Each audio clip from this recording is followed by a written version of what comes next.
So this is a review of the FC Mini HD High Definition Helmet Cam for firefighters. This is just a look at the case, what's inside the box. And we have a couple of extras, and they may have been promotional, they may be even normal. We have the blackjack helmet mount, and that's pretty self-explanatory, just pinches onto the side of your helmet, and then a set screw here holds the camera in place. But with the kit itself, it came with, of course, the camera itself. It comes with 2 extra O-rings. There's double O-rings in this screw-in cap. It came with silicone gel for the O-rings. It also comes with a USB cable connection, and that is a, see if I can back this out. You may not be able to see this, but this is a standard USB on the bottom, and then the mini on top. It's not the micro, it's the mini. It comes with a power supply, so you can charge up your camera without a computer, or you can just plug it into your computer. This is not a proprietary cable. Those of you who have used some other ones, sometimes they actually are proprietary and you can only use this cable. The nice thing about this camera is you can use any USB cable that'll fit that jack, so that's a really good deal there.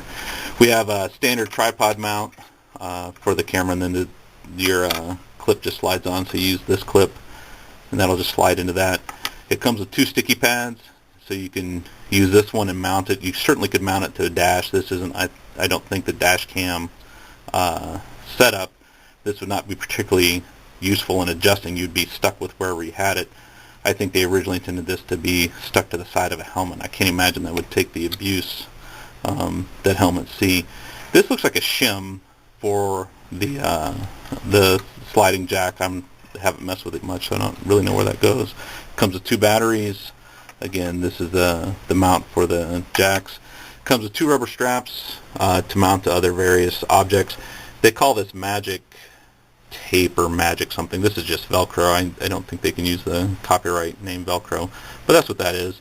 And then it has a pipe mount, so you can mount the camera to a pipe or a round bar of some sort, and then the camera would be held in place by this device here. It also comes with a couple of other things. Ours came with a camera case. This is a semi-hard body camera case. You can crush it, but it looks like it'd take a pretty good beating and protect your camera.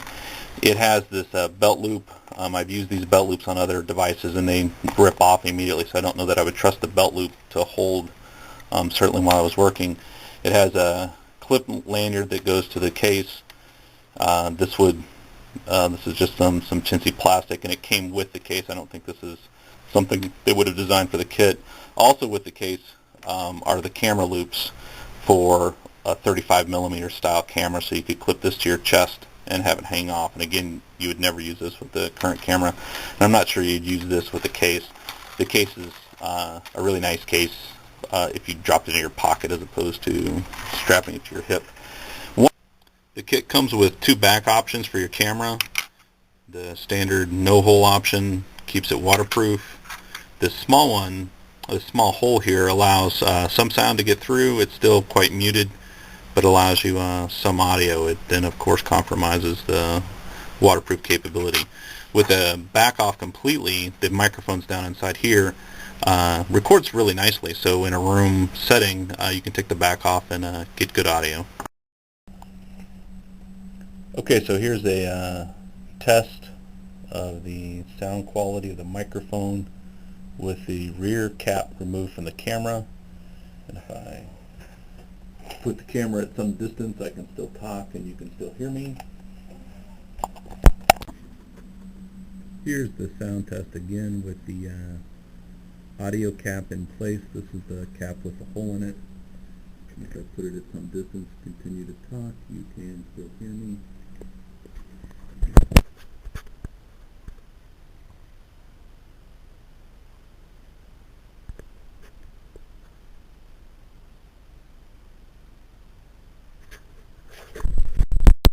So that's what came with the kit. It comes with an instruction manual. You will find very quickly that at least the instruction manual that I have isn't quite as detailed as I think it could be in terms of certainly what was supplied with the kit, but it's functional and it works. So let's take a look at the inside of this. The back of the camera just screws off. It's just a cap. It has a double O-ring. I don't think you can see it on here. But inside we have a slot for the battery, which is right here. We have the cable connection up here, and then over here is a switch to switch between pictures or recording. So if you were on the run, this is not something you could do. It would be very difficult to unscrew the back of this and then switch that over to camera or picture. There's one push button right here to turn it on and turn it off, and it has a series of flashes of different colors that tell you camera status. So this is in terms of being pretty brainless and easy to turn on and leave on. I really like that, as opposed to having to read the manual just to figure out how to turn the thing on. So that is what it looks like on the outside, and that's what came with the package, and I'll show you how it works when we get it in the field. Okay, so this season I went with 16-bit microchips. This gives me 2 hours and 15 minutes of filming, which is about the life expectancy of a battery. So when the chips ran out, I went ahead and swapped the battery out, went with the second battery and second set of chips. One of the problems with the batteries, this wrapping is not accurate in terms of being constant between each set of batteries. So in order to quickly swap the batteries in and out in the field, I put an orange stripe on it, and this keeps the contacts lined up, and then I put an orange stripe on the battery itself. And I don't know if you can see in there, but you can just see them there. The contacts are down in there, and it's really easy in the field when you're swapping these around to put one of these in backwards instead of putting it this way, sticking it that way. You'll get a light on the camera, but the camera won't work, and you won't know that until you come back and find out that nothing was recorded.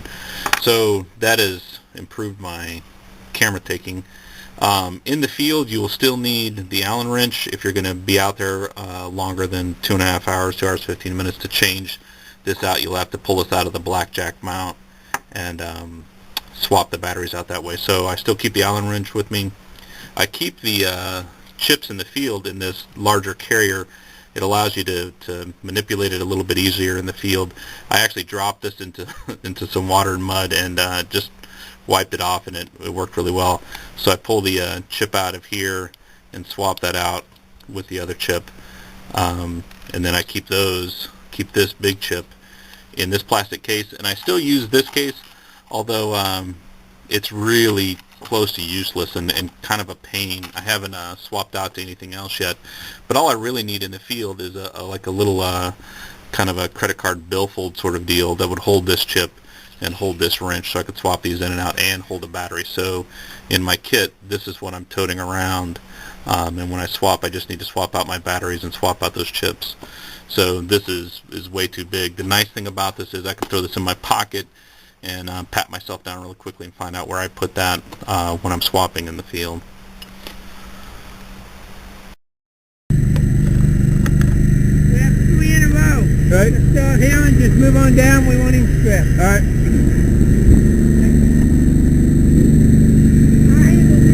You better take a little back. We only need 1 hose on there. Say that now.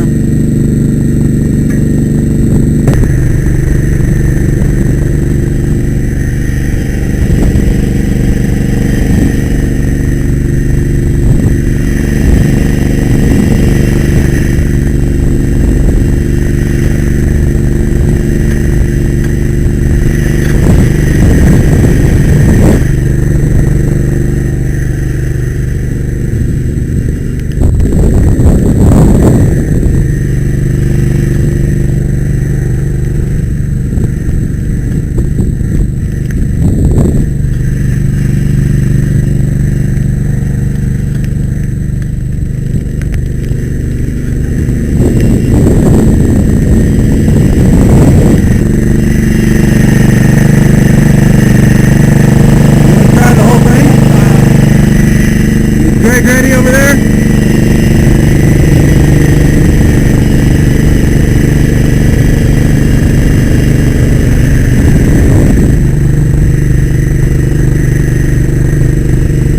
Ready?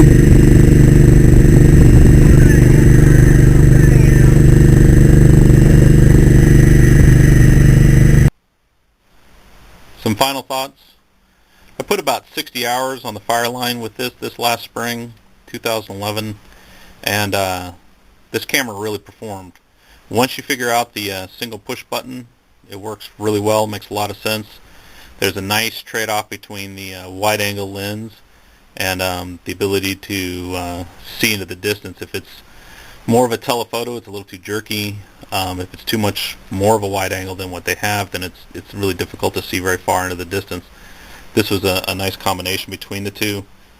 The only thing I would like, I ran the whole season with the speaker cap on the end, which worked fairly well for audio.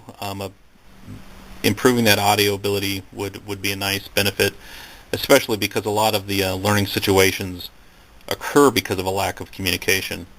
The only other thing I really would like to see is an external battery charger. Unlike a lot of the structural firefighters, most of my days are 6 to 12-hour days fighting fire, so we only get 2 hours and 15 minutes off of each battery. So that cuts it short, and what it means is by the end of the day, when people are tired and mistakes are being made, I'm usually out of juice. So a car charger where I could charge this battery without actually having to leave the camera as the charger would be a great deal. But other than that, it's an outstanding product. I really like it. Highly recommend it, and it was worth the money not having to make the mistake of buying the wrong camera several times. So that is the Fire Helmet Cam, and I strongly recommend it.